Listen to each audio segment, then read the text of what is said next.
Oke, kita lanjutkan pembahasan jembatan AC ya, tentang jembatan perbandingan. Jadi yang pertama tadi sebelumnya adalah jembatan perbandingan kapasitansi. Selanjutnya adalah ya, jembatan perbandingan induktansi. Nah, bagaimana bentuk skema rangkaiannya? Ya, skema rangkaiannya sebenarnya sama. Ini nanti kita menggunakan induktor ya.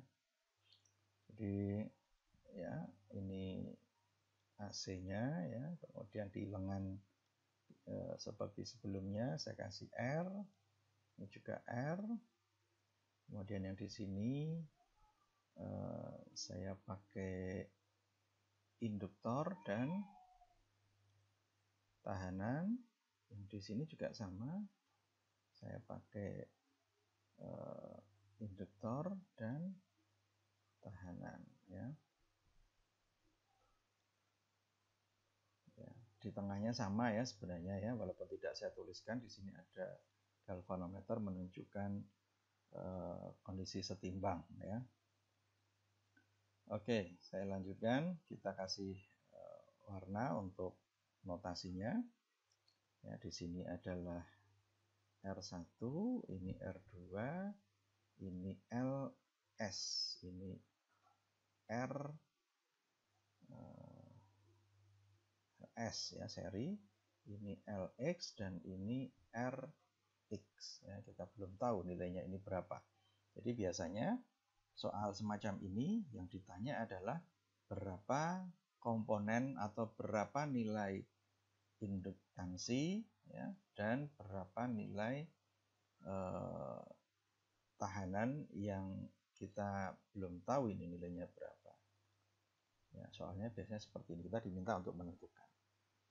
Nah, cara menyelesaikannya ya, kita seperti biasa diketahui ya, di impedansi yang pertama itu ada R1, impedansi kedua ada R2, kemudian di impedansi ketiga kita punya RS ya, seri dengan XL ya, XLS boleh ya. Kemudian di Z3 kita punya RX ya, plus X LX ya. Nah, ini sama ya seperti sebelumnya. Kita coba cari XL itu apa ya. Kita tahu bahwa ketentuannya XL adalah sama dengan J omega L ya. Ini ketentuan ya, sehingga kalau kita ditanya Z3-nya atau impedansi di lengan ketiga ini berapa, ya kita tinggal jumlahkan saja karena sudah dalam bentuk reaktansi ya, sehingga Z3 ini ya, Z3 sama dengan RS plus J omega LS. Begitupun dengan yang di Z4 ya. Oh maaf, ini salah ketik ya, salah tulis ya. Ini Z4 atau ZX sebenarnya ya.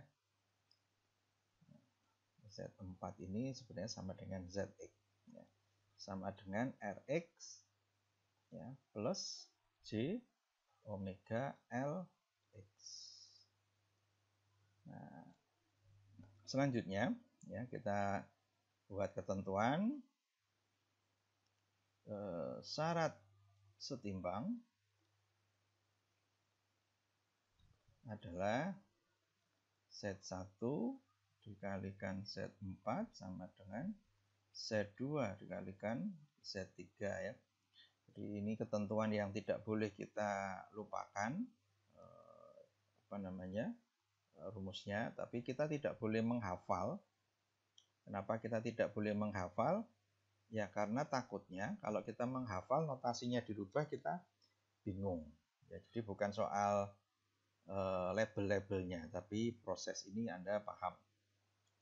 Baik, kita masukkan nilainya. Z1-nya adalah R1, Z4-nya adalah Rx plus J omega Lx sama dengan Z2-nya adalah R2 dikalikan di sini kita punya sebentar, Z3 ya, Z3 di atas ya, Rs plus J omega Ls. Ini kalau tidak teliti bisa salah lagi ya. Oke, kita kalikan ya, ini kalikan dengan ini dikalikan dengan ini ya. R1 Rx plus J R1 ya, omega Lx sama dengan R2 Rs plus J R2 omega Ls. J kita taruh di depan nanti untuk menunjukkan bahwa ini adalah kelompok dari bilangan real, imajinernya. Jadi ingat ya, dari sisi tanda imajinernya ini, ya, ini menunjukkan imajiner, ini juga menunjukkan imajiner, sehingga untuk pengelompokannya real kita kelompokkan dengan real. Ya, ini kita sebut sebagai real. Kemudian yang ini ya, dengan ini ya. Oke, warnanya kita buat beda ya. Ini kita sebut sebagai imajiner ya. Nah, dari sini kita dapatkan ya, bahwa R1 Rx sama dengan R2 Rs ya. Sehingga Rx yang dicari adalah sama dengan R2 per R1 dikalikan Rs. Nah, yang sisi imajiner juga sama ya. Yang sisi imajiner itu adalah imajiner ini kita bisa hilangkan ya. Kemudian omeganya ini juga bisa kita hilangkan. Ya, sehingga R1 Lx sama dengan R2 Ls. Sehingga kalau kita ditanya berapakah Lx-nya? Lx sama dengan ya, R2 per R1 dikalikan Ls. Nah, kita sudah selesaikan masing-masing rumus untuk mencari Rx ya, dan Lx.